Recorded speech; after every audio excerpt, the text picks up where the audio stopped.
I'm a guy that has always had a passion for cooking. I started, I would say, kind of like in the late 90s, early 2000s when Food Network was kind of becoming big and I was in high school. Like my friends would be up late at night watching Beavis and Butthead, and I'd be watching like Emerald Live, you know, in the middle of the night, and my mom would come knocking on the door like, turn the TV off. And I'm like, but he's making foie gras and I want to watch it, you know? That's kind of how I started, and then got out of high school and I was always working in restaurants and went right into culinary school, and I've just nonstop had a passion for it. I've always wanted to cook. I've always loved everything about it. When I'm not at work, I'm thinking about what I'm gonna cook next. It's just who I am. It's what I do.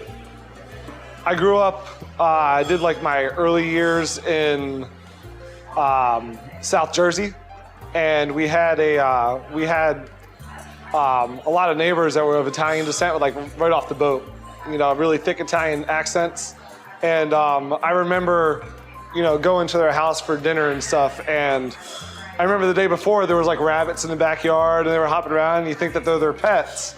And then you go there the following day and then you're like, oh man, this is delicious, you know, what's on the table, what are we eating? And you know, I'm like 8 years old and there's a glass of red wine in front of you and that they made in the basement.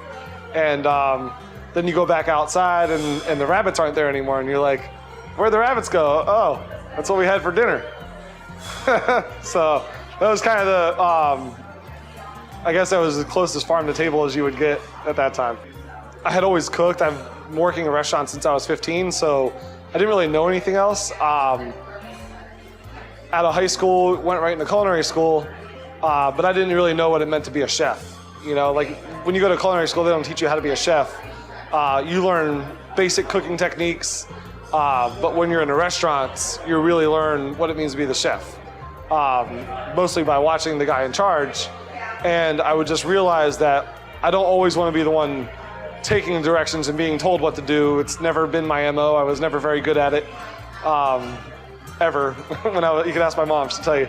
I want to be the one telling people what to do and giving directions and teaching and coaching people. And I realized that by doing that, I had to work my way up the ranks and become, you know, the guy that knew everything, that was able to teach the younger guys, and continue up the ranks. You know, I think it was pretty early in my career of being told what to do that I didn't want to be that guy for very long. I got my first sous chef job when I was 20, so it didn't take very long after that. You know, and my first executive chef job when I was 27. So it was a little bit of time as the sous chef to learn the role, but it takes a lot to be an executive chef. There's a lot to it. You know, first and foremost, you're a teacher, you're a mentor. You're the guy that's developing the next generation. I always tell my sous chefs nowadays that 90% of my job is people. 5% is cooking and 5% is financials and business. You know, but 90% of the job, like if I don't have these guys behind me, this place doesn't move. You know, I'm pretty good on the line. I'm still a pretty good cook, and I can hold my own, but I can't do the job of 4 people. You know, so you have to make sure that those guys, you know, that the next generation, that they know where they stand, that they know what they need to do in order to do their jobs right, that they understand the expectations out the gate. You know, I think those are the most important things of a chef and a leader in a kitchen. When we're doing research and development for menus, I always try and stay a season or 2 ahead. So the first thing you do is you look at, you know, what season am I writing this menu for? And then you look at, you know, what ingredients are going to be the most flavorful, the most abundant, most readily available. And I make a huge list of all those ingredients. And then I start pairing, you know, different things together based on what I see in front of me. It's kind of like you know, when you go to a grocery store and you kind of walk through the produce section and what looks really good and kind of walk around and look in circles and you're like, oh, I know what I can do out of this, this, and this and put this together and make it great. That's kind of what that list does to me in my head. After that, you know, here at Canvas, we like to utilize, you know, kind of what Florida means to us as a restaurant. So, you know, Florida has a great deal of transient people, a lot of it being, Caribbean and Latin flavors, and a lot of the southern US. They all kind of have influences, especially in Central Florida. It's more of a hodgepodge, even more so than if you're all the way to the north and all the way to the south. So we take those flavors and we put them together, and we may utilize, some ingredients that are definitely going to help us hone those flavors into the other list that we put together of what's seasonal. And that's kind of where everything comes from. We want to make sure that it's going to taste at its peak. It's going to be super fresh and super high quality.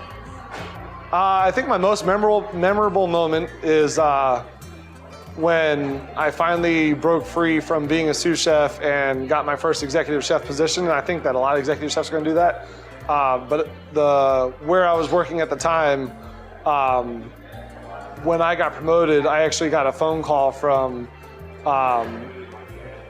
this was a larger company that I was working for at the time, and I got a phone call from the corporate chef who was just in the building last week as a personal congratulatory thing, and he's somebody that had mentored me for a long time and I really looked up to, and had helped him open several restaurants, and it was really cool, to see that I wasn't just a number, that I was somebody that thank you for everything you've done, for the restaurants that you've been a sous chef in, and you've earned the right, and you've done what it takes to get to that next level in your career. When I cook at home, it's a little more basic, I would say 5 years ago, I used to get a little bit more elaborate, and I would do a lot of stuff at home and tinker a lot. Believe it or not, my kids were more adventurous then.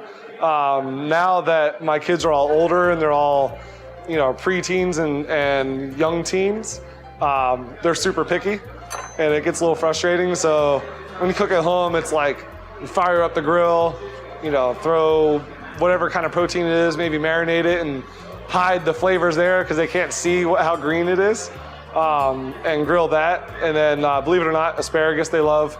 So we'll roast that or grill it. A lot of fresh salads. We do a lot of things with roasted vegetables and mixed greens, and we'll toss it all together, and whatever protein we grilled up, we'll toss that in there. But we got some finicky eaters at home, so it becomes a little bit more basic, but it's nice too, because it can be something that I've made taste good and I get to feed the family, but it's quick. So, because like you said, the hours are long and the days are long, so it's not always, you always want to be in the kitchen all day. But I do like to entertain, so when we have friends over, I may spend a week ahead of time writing a menu for when those friends come over, and I'll probably get more elaborate, with those meals and feeding those people than I do in my own restaurant sometimes. Our goal is to be a Florida Fresh restaurant was always our intentions, focusing on, like I said, what's most seasonable and readily available in certain times of the year. The beautiful thing about Florida is you can really get anything you want any time of the year, but obviously there's still things that are going to have peak times. Encompassing everything that Florida encompasses and all those flavor profiles. We want to make sure that we're approachable to all walks of life. That any guest that would want to come in and just enjoy great food. We do live music on Wednesdays and Fridays, so we got a nice little bar scene, live music, cool atmosphere. We have a beautiful patio with some really cool furniture. You go sit down and relax. Brunches are awesome on the water here. Really, we just want to have a very hospitable environment where people can come and enjoy great food and great service.